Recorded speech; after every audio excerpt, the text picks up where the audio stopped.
Hey guys, welcome to Ask Rep Q&A number 27, where I answer your questions from Ask FM, Twitter, and YouTube. So I have most of them, I think, all pulled up on my phone just randomly. I'm just going to go through them. So the first question is, and I'm trying to do this on a weekly schedule, that's why I'm trying to make a weekly Q&A segment here. Why don't you ever reply to your emails? I have sent you numerous emails telling you my life story, and you have never responded to them. Okay, my email that I put in my videos, those are for business-related things on my channel, for like sponsorships or things like that. I do read every email that is sent to me, but because I get such a large influx of people sending me emails, there's no physical way, possible way, that I could reply to every email someone sends me. And I do apologize that I probably have read your email. I guarantee you I've read your email. I just don't reply to, I very selectively reply to personalized emails that people send me. I do read them though, because isn't that what matters, is the fact that I've read it, not the fact that I have to respond to it. There's no way in my day-to-day life that I can respond to all the stuff that I get. It's not possible unless I hire a team of people to go through it, and even then, I don't have the resources or funds, nor would I want to have other people going through my emails and reading your personalized stories and things that you've went through. That would just be weird. However, you know, I tell people this over and over again. I've promoted it a gazillion times, and I'll promote it again. But I run a Teamspeak server. I know people say Discord's better, but I run a Teamspeak 3 server. It's a free application. You can download it, you can run it, you put in the URL, you join my Teamspeak, and I am in my Teamspeak I'm in my Teamspeak every single day, 7 days a week, at least some point during the day. I don't know what, depending on the time zone you're on, I may or may not be on, but I'm in my Teamspeak. I play games, play video. It's primarily an application used for, you know, people who want to play video games and stuff. But I have it set up. People can come in there, create their own rooms, password protect their own rooms, talk to your friends and stuff like that. It's basically a voice server for people to come in, and I've had it for 5 years. But I really never have promoted it until this last year on this channel, and you'd be shocked at how many people actually don't go in there, despite they say, hey, I just want to talk to you, or I want to say hi to you, or something like that, and I give them the opportunity to do that, and they don't join my Teamspeak. So, like, if you really want to say hi to me, if you just want to talk to me about whatever, or even just hear me listen, because I don't always have answers to everything, I can do that in my Teamspeak. I'm in my Teamspeak every single day, 7 days a week pretty much, for a few hours. So, again, this is my Teamspeak right there. That's the URL every single day. I mean, if it's that important for you to talk to me or just to say hi, you can go in there and I will be in there. If you're easily offended by things, we have a lot of interesting, unique people who come in that Teamspeak who may rustle your jimmies if you're easily offended, so you have been warned. What is one of your biggest dreams that you want to accomplish? One of my biggest dreams right now in my life is to buy my own house in the next 5 years. I'm 24 years old. By 29, I want to have my own house that I can live in, that I own, that I can paint the walls, that I can decorate. That's probably one of my biggest dreams, and then the next dream would be obviously to have a family, but definitely a house, to have my own house that I can do stuff with. I would just, having my own house, and then I could get another dog, so I'd have 3 dogs, I'd have my own yard. If I had my own house, the first thing I'd do is I'd build myself my own little greenhouse, and I'd grow all my own fresh vegetables. I know that's cheesy. I know you may not say like, I can't picture you out in the garden picking tomatoes or potatoes, but honestly, I'm that type of person. I love being outside. I want to have my own place, and I want to have my own garden where I can grow my own produce, my own vegetables, my own tomatoes, my own everything, you know? I like gardening. I'm admitting it. I like gardening. It's very calming. It's not something that I get to do much of because of where I live in an apartment, so, you know, but I can't wait to garden and grow my own flowers, grow my own vegetables and stuff, because there's something rewarding about growing your own produce, that when I lived with my parents, they grew a lot of their own produce, and it was just, it's fresh, you know, there's no no pesticides, no nothing. Like, it grows in your own garden, and it's really this awesome sense of accomplishment that you get from growing your own vegetables that is satisfying enough that I can't wait till I can grow my own vegetables when I get my own place. Next question is, what is your dream car? I have a couple dream cars. Definitely a BMW M5. M5 BMWs are amazing. I love BMW in general. BMW is definitely one of my favorite car brands. I love Ford.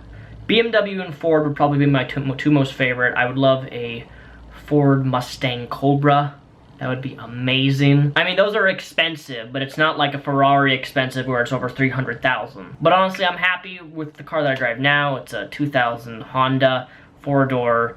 Gets good gas mileage, and I'm gonna run that thing until it literally is dead. Because the car that I have now is really reliable, and right now, with my finances and trying to desperately save money while fucking paying for rent here, which just went up another $200, me buying a new car or just is not practical for me. So I'm just gonna keep using my Honda for as long as I possibly can. Next question is, how does one become a guest on your YouTube channel? The past two guest videos you have had have been amazing. I would love to be featured one day. Funny thing is, the video that I uploaded yesterday from Miss Trigger something, he only had 16 subscribers when I contacted him. I don't put guests on my channel with numbers. Numbers doesn't mean anything. Like, if you have 5 subscribers, I don't give a shit. If you can make a good video, well, it doesn't even have to be good, but if you can make a video that can interest people, then I will give you a shot on my channel. The only thing is, it can't be super shitty, like, you know, it can't be super shit. It can be shit, but just not super shit. If that gives you any perspective. How I do guests on this channel is, I'm gonna have to set up, when I go to California in August, I'm gonna be gone for a week. August 9th through the 16th or 17th, and I'm gonna need 7 guests. I wanna have 7 new guests, or just even older guests, to come back on my channel for 7 days when I'm gone, so you can be exposed to new people. I do this because I want smaller channels. Look, this is how the guest thing works. I want people to get subscribers. I want people to get exposure, and we live in this day and age where fucking YouTube is this narcissistic circle jerk of YouTubers. People who used to be smaller than me, who I helped promote, and were like, I remember a couple people I promoted back in the day had like 20,000 subscribers. I featured them on my channel, they got like 10,000 subscribers from me, it was awesome. Now, this has happened to a couple people, they're gigantic on YouTube, and that's awesome. I'm so proud of them that they've managed to grow that big. But when you get to a certain point on YouTube, in terms of size, you start caring about the people who actually made you big in the first place. It's the small people who made you big. It's the people who don't make videos that make your channel the size that it is. So when it comes to guests being on my channel, I want people to get exposure. So it doesn't matter to me if you have 10 subscribers or 1,000 subscribers. If you can do something that my subscribers and my audience will enjoy, I'll give you a shot. That's how it works. I want people, it's the small people who make big YouTubers. And most big YouTubers don't give a shit. They can say all they want, oh yeah, of course we care about other channels and shit, but no you don't. Unless you're actively promoting people who are smaller than you, who don't get as many views as you, who have less subscribers than you, unless you're actively promoting them and not promoting the circle jerk of other YouTubers, because this is the problem. Most people on YouTube who are really big on YouTube only do collaborations, only do videos with people who are their same size because they get a return from it. And guess what? I don't get a return by featuring people who are smaller than me on my channel. I'm not getting subscribers out of it. They are getting a chance to be promoted on my channel for absolutely free. I'm not charging them money. The only thing is the ad revenue goes to me, but they get a massive amount of exposure, which in return is a profit for them because they can now have an audience that they never had previously. That's the #1 thing I hate about YouTube, is the amount of stuck-up assholes who get big on YouTube, forget about the people who helped them get to that point, and never promote the people who help them get to that size. YouTube's like a mini Hollywood in terms you get to a certain point, you forget about all the people who helped you get to where you are. And now you're big, why care about the people who invested so much into helping you, you know? And I'm not like that. I want people to have a chance, a shot, even if they can get 1,000 subscribers, that's better than 5. All right, next question is, oh God. I wonder if this is who I think it is.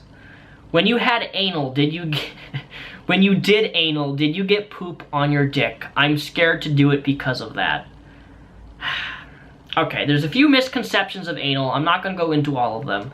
But no, I did not get poop on my dick when I did. I don't know why people always associate anal. I understand you shit out of your poop hole, but if you're gonna do anal, it is suggested that you take a shower and clean your asshole, and there's a very low chance that you're gonna get fucking poop on your dick. I mean, unless you're holding in a shit when you actually are gonna do anal, I can't see how you'd get poop on someone's dick by the act of anal unless you have to go poop.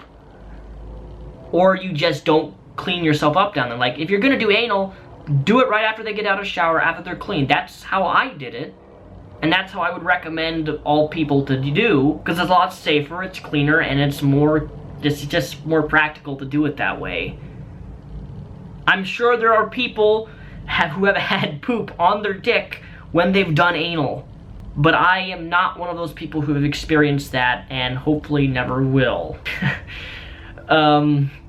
Next question is, how did you stop self-harming, and what advice would you give to someone who hasn't relapsed in over 6 months?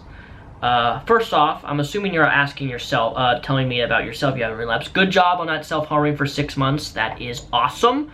Keep continuing to do that, because that's really, really good that you have not relapsed, because what stopped me to self-harm is the realization that I was actually harming myself when I thought I was doing good for myself. I thought, you know, my self-harming and burning myself, that I was somehow controlling my life. It was the only thing in my life that I could control, was harming myself and all the pain and stuff. It felt good. It was like a release.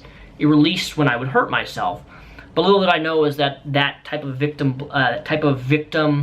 blame. I was victim blaming myself for what happened, and I was taking out what happened to me, what didn't deserve to happen to me. I was taking that out on me by harming myself, and that just reinforces a painful, toxic habit that it's your fault for being raped, it's your fault for having your, your family divorced or whatever. It can be many different things, the things that you blame yourself for.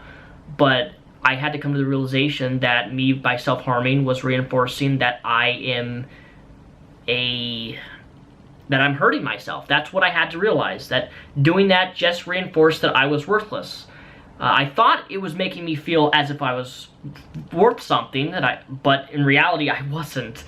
It did a lot more harm than good, and no matter what you think at the moment you self-harm, it's doing more harm than good, and you have to get to that realization that if you truly want to overcome struggles and pain, you can't take that struggles and pain out on yourself, because you yourself are someone who needs to love yourself in order to value yourself.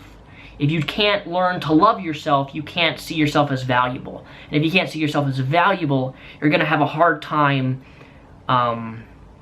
having a stable relationship, having a stable friendship or a girlfriend-boyfriend relationship when you can't see yourself as someone who is worth respecting and is valuable. I hope that makes sense. Next question is, would you let someone stick it in your butt for $50,000? Yes. $50,000? Yes. Dude, if I got $50,000, I would let anybody stick it in my butt. As long as it didn't have some sort of STD or anything like that, I would let someone stick it in my butt, mainly because with $50,000, I could fucking put a down payment on a house. Like, to me, that would get me... There's not a lot I wouldn't do for $50,000. I'm serious. Like, I would totally I can't even begin to imagine. Just even the simple thought of that just gets me, like, just like flabbergasted. $50,000. What would I do with that? You know, I wouldn't even buy a car. I'd literally go out and try to find a house and put a down payment on a house instantly. That's the first thing I would do. And that would be incredible. To have my dream come true of having my own house, for someone to let them stick it in my butt, totally. You didn't clarify on the question whether it had to be a man, because it could be a girl, you know, pegging with one of those strap-on things. I'd totally let somebody do that if they really wanted to. So Pornhub, if you're watching this, go tweet Pornhub. Mr. Repzion will let someone stick it in their butt for $50,000. That's actually pretty damn cheap. Next question is, and this will be the final question, I've noticed that you've said in your videos that you don't have a lot of friends. How can someone who is so well known on YouTube not have that many friends? Well, I don't really consider myself that very well known. I mean, I'm not super big. I mean, I'm average size on YouTube, but I'm not super big to where like I'm walking down the street every 5 minutes I get recognized. Thanks for the flattering comments, but it's not like that. I'm not as famous as you think that I am. Well, the reason I don't have a lot of friends is because I'd rather have a few close friends than a lot of friends who don't actually give a shit about me. And a lot of the friends that I've had, one, for example, when I went to Japan in 2015, it was 2015 or 2014. I think it was 2015. I went to Japan in 2015. That friendship that I had with that girl that I went to, who, by the way, she was never my girlfriend, thank God, fucking bitch-ass cunt. But that woman, I ended that friendship with her completely. And, you know, maybe in a next Q&A, I'll get into more detail on why I ended that friendship. But I'm just gonna say that that friendship was toxic, and I don't want toxic friends at all. She treated me with disrespect, she made me feel worthless, and she pretty much embarrassed me in Japan. Again, I'll talk about this in a later video, but basically, I rid anyone who is toxic, and there's a lot of toxic friends out there, and I'd rather have a few close friends who are close to me than 5 extra friends who don't really serve any purpose other than use me for their own personal gain. Because I've had way too many friends in my life who literally, you know what I'm talking about, these types of people who only call you up when they need something, you help them, and then when you need something, you know, you've bent over backwards for them, you let them do, and they don't give you the time of day. You know, my friendship only goes so far, and I'm really selective with my friends, is because most people are shitty friends. Most people don't know what a true friendship is, and most people will just want to leech off you and just use you for your kind friendship nature that you may have, and they use that to their advantage, and then you end up looking like a moron in the end. You know, you ask them to do one simple thing, and they can't do that because they're a selfish, narcissistic prick who won't give you the time of day when you've given your time of day all the time to them. To summarize most of my friendships, that's what they always are. And the few close, I think 2 friendships that I have, I cherish very much, one of which I'm in love with, which doesn't really help my situation any better, but that's why. So hopefully that makes sense. Anyways, ladies and gentlemen, thank you for watching this Q&A. Feel free to ask your questions down below in this YouTube comment section or my Ask FM. And as always, I have a Teamspeak. Again, my URL is linked down below in the description. I'm in there every single day, 7 days a week, for at least 2 to 3 hours every day. So if you really want to talk to me that bad, you can probably find me in there.